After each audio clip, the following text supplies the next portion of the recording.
Hello everyone, hello दोस्तों, welcome to our channel. मैं दीपक आप सभी का दीप लर्निंग पॉइंट पर तहे दिल से वेलकम करता हूं। दोस्तों, पूरी उत्साह और उमंग के साथ आप सभी का फिर से स्वागत करता हूं और हाजिर हूं आपके साथ करंट अफेयर की इस महफिल में। जी हां दोस्तों, करंट अफेयर की बातें करेंगे। हर रोजाना आपके पास करंट अफेयर की क्लास आती है, उसमें हम इंपॉर्टेंट क्वेश्चन, जो मेरे को इंपॉर्टेंट क्वेश्चन लगते हैं ना करंट अफेयर के, वो क्वेश्चन मैं आपके लिए लेकर आता हूं। किसके? करंट अफेयर के। साथ के साथ हम बातें करते हैं किसकी? स्टैटिक जीके की बातें भी करते हैं, यानी कि उस क्वेश्चन से जुड़ी जितनी भी इंफॉर्मेशन होती है जो मेरे को लगता है कि इंपॉर्टेंट है, वो सारी इंफॉर्मेशन मैं आपके लिए यहां पर लेकर आता हूं।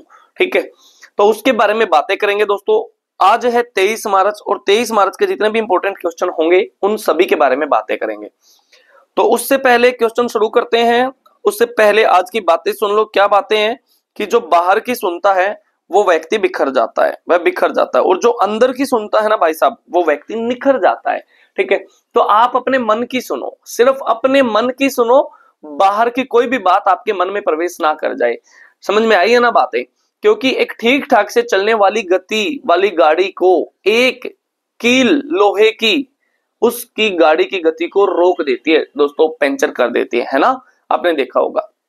यानी कि हमेशा अपने दिमाग को सकारात्मक बना के रखें। सबसे बड़ी संपत्ति आपका दिमाग है, तो उसे सकारात्मक बना के रखें। अपने मन की सुनो। बस तुम्हारे अंदर से आवाज आती है कि मैं हाँ ये एग्जाम पास कर सकता हूं, ये एग्जाम में पास कर सकता हूं। सबसे पहला रूल है कि ऑलवेज बिलीव इन योरसेल्फ, हमेशा अपने आप पे विश्वास रखो। ठीक है, तो चलिए अब पहले क्वेश्चन की ओर दौड़ते हैं। पहला क्वेश्चन हो जाएगा कि हाल ही में अंतरिक्ष यात्री सुनीता विलियम्स कितने दिनों के बाद अंतरराष्ट्रीय अंतरिक्ष स्टेशन से धरती पर वापस लौटे हैं? कतई चाड़ा पाड़ दिया भाई साहब इस छोरी ने, सुनीता विलियम्स ने। कहां की है ये नासा की है भाई। कहां की? नासा की है। 286 दिन में वापस आई है। ठीक है, आईएसएस से 286 दिन में वापस आई है। 8 दिनों के लिए गई थी, कुल 8 दिन के लिए गई थी। देख लो कितनी बड़ी उपलब्धि है। आईएसएस में 8 दिनों के लिए गई थी और 286 दिनों में लगभग 9 महीने में वापस आई है सुनीता विलियम्स। कहां की हैं? भारतीय मूल की हैं। भारतीय मूल की हैं। वैसे इनका जन्म तो वहीं हुआ था, लेकिन इनके पिताजी तो भारतीय मूल की हैं दोस्तों। सुनीता विलियम्स, गुजरात से इनका संबंध रहा है। ठीक है, और 1965 का इनका जन्म है। 1965 का इनका जन्म है। नासा को ज्वाइन किया है इन्होंने 1998 के दौरान, इन्होंने नासा को ज्वाइन किया है। नासा में क्या है? ये एस्ट्रोनॉट है। चलिए अब इनके बारे में थोड़ी सी बातें जान लेते हैं। सुनीता विलियम्स अंतरिक्ष यात्री का नाम एस्ट्रोनॉट है। किसके अंदर? नासा के अंदर। नासा कहां की स्पेस एजेंसी है? यूएसए की स्पेस एजेंसी है नासा। यूएसए की स्पेस एजेंसी है। और नासा की स्थापना अगर मैं आपसे पूछूं तो बता सकते हो ना कि सर 29 जुलाई 1958 को स्थापना हुई है नासा की। हेडक्वार्टर बता सकते हो? बड़ी इंपॉर्टेंट सी बातें हैं। कहां पर? वाशिंगटन डीसी के अंदर। वाशिंगटन डीसी के अंदर किसका हेडक्वार्टर है? नासा का है। ये कुल कितने समय में वापस आई है? 9 महीने 14 दिन, यानी कि 286 दिन में वापस आई है पृथ्वी पर। ठीक है, फ्लोरिडा के तट पर एंट्री हुई थी इनके मिशन की। ठीक है, अमेरिका के अंदर फ्लोरिडा के तट पर पानी में। अंतरिक्ष में जाने वाला यान, किस यान से ये गई थी? ये गई थी बोइंग कंपनी का यान था दोस्तों, star liner spacecraft. Star liner spacecraft. बातें आई वापस किससे आई हैं? तो स्पेसएक्स कंपनी के ड्रैगन कैप्सूल के जरिए ये वापस आई हैं, और मिशन का नाम था क्रू 9 मिशन। Crew 9 mission. और स्पेसएक्स किसकी कंपनी है? एलोन मस्क की कंपनी है। एलोन मस्क की कंपनी है स्पेसएक्स। उस कंपनी का एक कैप्सूल है ड्रैगन कैप्सूल, और मिशन का नाम क्रू 9 मिशन। इसके साथ बिच विल्मुक भी आए हैं। बिच विल्मुक भी, ये दोनों वापस आए हैं। और 2 एस्ट्रोनॉट और आए हैं, लेकिन 2 एस्ट्रोनॉट वहां पे जो काम कर रहे थे वे वापस आए हैं। अगर आप चाहते हैं इसके बारे में एक अच्छी अलग से वीडियो में बनाऊं तो जरूर मेरे को प्लीज बताइएगा कमेंट में कि हाँ सर आनी चाहिए, नहीं आनी चाहिए।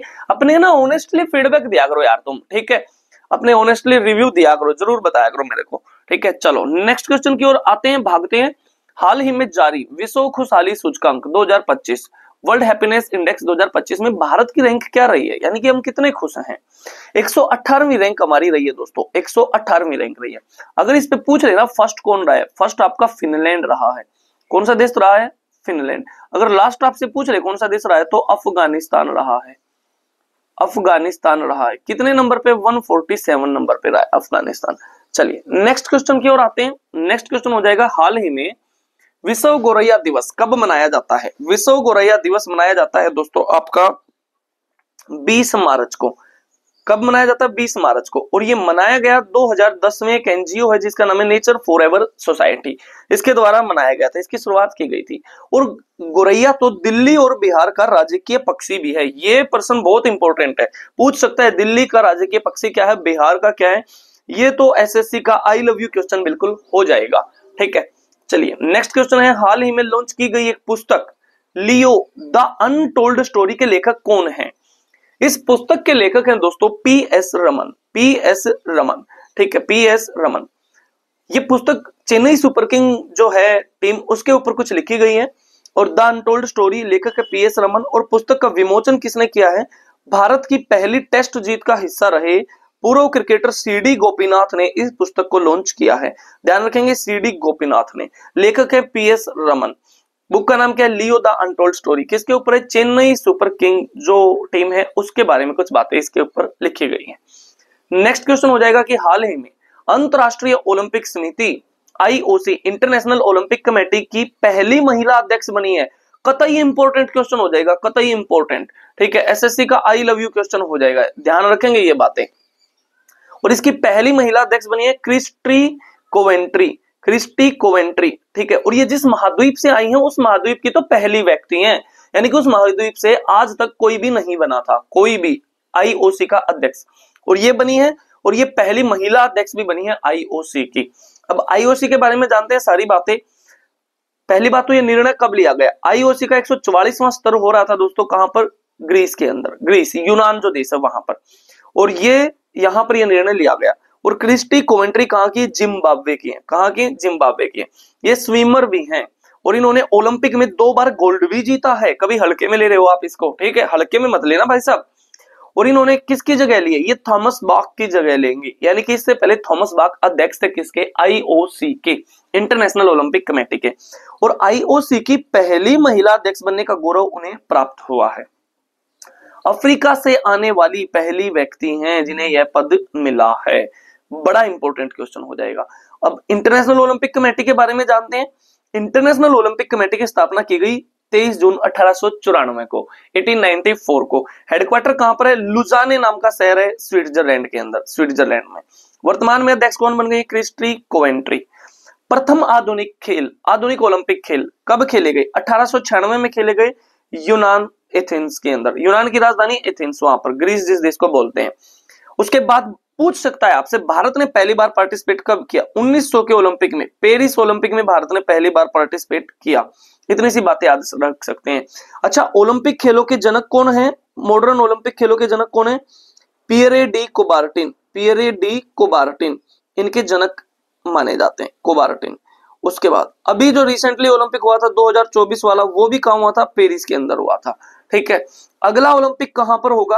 अगला ओलंपिक कहां पर होगा? अगला ओलंपिक होगा दोस्तों 2028 वाला ओलंपिक होगा लॉस एंजल्स के अंदर, अमेरिका में।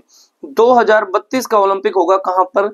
ब्रिस्बेन। ब्रिस्बेन कहां का शहर है? अरे भाई साहब बता दो सर, ऑस्ट्रेलिया का शहर है। कितनी बार तो तुम्हें बता चुका हूं। ठीक है, 2036 वाला कहां पे होगा? 2036 वाला may be in India, may be in India, शायद भारत में देखने को मिले। अगर भारत में होता तो पहली बार ये ओलंपिक होगा। लेकिन सर ये तो बताओ ये कौन से ओलंपिक हैं? ये हम समर ओलंपिक की बातें कर रहे हैं, समर ओलंपिक की बातें कर रहे हैं। ठीक है, अगर हम बातें करें विंटर ओलंपिक की, तो विंटर ओलंपिक 2026 में कहां पर होंगे? ये होंगे दोस्तों इटली के अंदर, इटली के अंदर। 2030 में कहां पर होंगे? ये होंगे फ्रांस के अंदर। कहां पर? फ्रांस के अंदर। 2034 में कहां पर होंगे? ये होंगे यूएसए के अंदर। इतनी सी बातें याद रखेंगे। देखो, समर ओलंपिक और विंटर ओलंपिक 4-4 साल के अंतराल पर होते हैं, 4-4 साल के अंतराल पर होते हैं। लेकिन इनके बीच में पूछ ले कितने साल का अंतर होता है? समर और विंटर के बीच में, समर ओलंपिक और विंटर ओलंपिक, इनके बीच में अंतर पूछ रहे तो दोस्तों 2 साल का होता है। जैसे 2024 में हुए थे अभी आपके कौन से? आपके समर ओलंपिक ये वाले, और 2026 में होंगे आपके विंटर ओलंपिक। और विंटर ओलंपिक की शुरुआत कब होती है? 1924 में। 1924 में फ्रांस का एक शहर है सेमनिक्स, वहां से इनकी शुरुआत होती है। और विंटर ओलंपिक की मैं बातें बताऊं, विंटर ओलंपिक में इंडिया का आज तक कोई भी मेडल नहीं आया है, आज तक कोई भी मेडल नहीं आया है। इसीलिए हमारी सरकार वहां पर अपनी भागीदारी को बढ़ाने के लिए खेलो इंडिया विंटर गेम्स का आयोजन कराती है। ठीक है, इसके बारे में इतनी सी बातें याद रखेंगे। चलो नेक्स्ट क्वेश्चन है, हाल ही में अंतरराष्ट्रीय वन दिवस कब मनाया जाता है? अंतरराष्ट्रीय वन दिवस मनाया जाता है दोस्तों 21 मार्च को। कब मनाया जाता है? 21 मार्च को। ये ऑप्शन यहाँ पर नहीं सेट किए हैं, ये शायद थोड़ी सी वो मतलब कमी रह गई, कोई नहीं, लेकिन 21 मार्च को मनाया जाता है अंतरराष्ट्रीय वन दिवस, इंटरनेशनल डे ऑफ फॉरेस्ट। अब पहली बार कब मनाया गया? 2013 में मनाया गया यूएन के द्वारा, और इसकी थीम है अब की बार फॉरेस्ट एंड फूड। घोषणा संयुक्त राष्ट्र महासभा के द्वारा ये की गई थी। उद्देश्य है वनों के महत्व और संरक्षण के प्रति जागरूकता फैलाना। संयुक्त राष्ट्र के अनुसार अगर मैं बातें तुम्हें बताऊं, प्रत्येक वर्ष दोस्तों लगभग 10 मिलियन हेक्टेयर यानी कि 1 करोड़ हेक्टेयर वन क्षेत्र नष्ट हो रहा है। यानी कि भाई साहब जरूर से जरूर आप भी पौधारोपण करें। अरे कम से कम अपने बर्थडे पर तो कर सकते हो, एक पेड़ तो लगा ही सकते हो, अपने बर्थडे पर जरूर लगाया करो। ठीक है, और मैं तुम्हें बताऊं भारत के अंदर कि कुछ आंकड़े तो मैं बता देता हूं। सबसे कम जो वन है, सबसे कम वन है वो आपके हरियाणा के अंदर है, और ये कम एरिया में भी और ये कम परसेंटेज में भी। और सबसे ज्यादा वन क्षेत्र कहां पर है? एमपी के अंदर है, मध्य प्रदेश में। और सबसे ज्यादा वन क्षेत्र परसेंटेज में कहां पर है? लक्षद्वीप के अंदर है, लक्षद्वीप के अंदर है। ठीक है, उसके बाद अब की बार जो हमारी 18वीं जो वन रिपोर्ट आई है, 18वीं वन रिपोर्ट आई है भारत में, उसके तहत भारत में वन क्षेत्र 25.17% है, जबकि होना कितना चाहिए? 33% होना चाहिए। 1952 में स्वतंत्र भारत की पहली वन नीति आई थी, उसके तहत कितना होना चाहिए? 33%, यानी कि इससे हम काफी पीछे हैं। तो आप दोस्तों मैं जरूर आपसे ये गुजारिश करता हूं कि अपने बर्थडे पर तो जरूर लगा दो यार, एक पेड़ जरूर लगा दो। ठीक है, चलो नेक्स्ट क्वेश्चन है, हाल ही में दुनिया का सबसे बड़ा सफेद हाइड्रोजन भंडार किस देश में खोजा गया है? ये खोजा गया दोस्तों फ्रांस के अंदर। कहां पर? फ्रांस के अंदर। फ्रांस की राजधानी क्या है? पेरिस। पेरिस है। और पेरिस किस नदी के तट पे है? सीन नदी के तट पे है, सीन नदी के तट पर है। और पेरिस में किसका हेडक्वार्टर है? पेरिस में आपका यूनेस्को का हेडक्वार्टर है, यूनेस्को का हेडक्वार्टर है। पेरिस में आपका FATF का हेडक्वार्टर है, फाइनेंशियल एक्शन टास्क फोर्स का हेडक्वार्टर है। पेरिस में आपका इंटरनेशनल एनर्जी एजेंसी का हेडक्वार्टर है। ठीक है, पेरिस में आपका इंटरनेशनल एस्ट्रोनॉमिकल यूनियन का हेडक्वार्टर है। ये बातें जो तुम्हें बता रहा हूं ना बहुत इंपॉर्टेंट है, आपके पेपर में छपेंगी, 100% छपेंगी दोस्तों। ठीक है, चलो नेक्स्ट क्वेश्चन है, वर्ष 2025 की जनगणना के अनुसार पश्चिम बंगाल में एक सींग वाले गैंडों की कुल संख्या कितनी हो गई है? यानी कि पूछ सकता है प्रश्न ऐसे भी कि अभी हाल ही में भारत में किस राज्य में एक सींग वाले गैंडों की संख्या बढ़ के कितनी हो गई है दोस्तों? 392 हो गई है। कितनी हो गई है? 392। तो ये भी पूछ सकता है किस राज्य में हो गई है, तो वेस्ट बंगाल राज्य में हो गई है। ज्यादातर जो बच्चे क्या करेंगे, इसका आंसर असम लगा के आएंगे, क्योंकि असम के अंदर एक नेशनल पार्क है जिसका नाम है कौन सा? वो है आपका Kaziranga national park, Kaziranga national park. और ये काजीरंगा नेशनल पार्क एक सींग वाले गैंडे के लिए बहुत फेमस है। लेकिन अब वेस्ट बंगाल में भी इनकी संख्या काफी हो गई है, 392 हो गई है। और वेस्ट बंगाल के अंदर ये पाए जाते हैं खासकर जलदापारा नेशनल पार्क के अंदर, जलदापारा नेशनल पार्क के अंदर। और एक पाए जाते हैं गोरुमारा नेशनल पार्क के अंदर, गोरुमारा नेशनल पार्क के अंदर। और मैं तुम्हें बताऊं यहाँ पर जो नेशनल पार्क है वेस्ट बंगाल में वो है सुंदरवन, सुंदरवन नेशनल पार्क है। फिर है यहाँ पर बुक्सा है, बुक्सा है। फिर आपका यहाँ पर सिंगालीला है, सिंगालीला, ये भी नेशनल पार्क है यहाँ पे। फिर एक नेशनल पार्क है यहाँ पे न्योरा वैली, न्योरा वैली यानी कि न्योरा घाटी नेशनल पार्क। ये नेशनल पार्क है दोस्तों कहाँ के? वेस्ट बंगाल के। इतनी सी बातें याद रखेंगे। वेस्ट बंगाल की मुख्यमंत्री है ममता बनर्जी। कौन है? ममता बनर्जी, ये सीएम है वेस्ट बंगाल के। और ममता बनर्जी पहली महिला रेल मंत्री भी रह चुके हैं, याद रखेंगे बातें आप। नेक्स्ट क्वेश्चन हो जाएगा, हाल ही में दिव्यांगजनों की प्रतिभा, उपलब्धियों और आकांक्षाओं का उत्सव पर्पल फेस्ट कहां पर आयोजित किया गया है? यह आयोजित किया गया दोस्तों नई दिल्ली के अंदर। कहां पर? नई दिल्ली के अंदर इसका आयोजन किया गया है। नेक्स्ट हो जाएगा क्वेश्चन फॉर यू, आपके लिए क्वेश्चन होगा कि भारत का पहला PPP जिसकी फुल फॉर्म है public private partnership green waste processing plant किस शहर में शुरू होगा? ये क्वेश्चन आप बताएंगे मेरे को जरूर कमेंट बॉक्स में, जो भी आपके आंसर रहेंगे जरूर बताया करो मेरे को। किस शहर में ये शुरू होगा, उस शहर के बारे में और भी कोई अगर इंफॉर्मेशन आपको पता है, आपके माइंड में है, तो वो भी आप प्लीज जरूर बताइएगा, क्योंकि जितनी बातें आप लिखते हैं उतनी ज्यादा बातें आपको याद रहती हैं, कुछ ऐसी बातें हैं।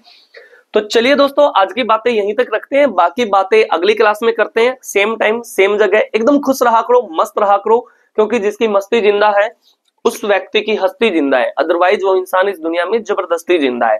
तो एकदम खुश रहा करो, एक्टिव रहा करो। मिलता हूं फिर आपसे अगली क्लास में। जय हिंद, जय भारत, वंदे मातरम।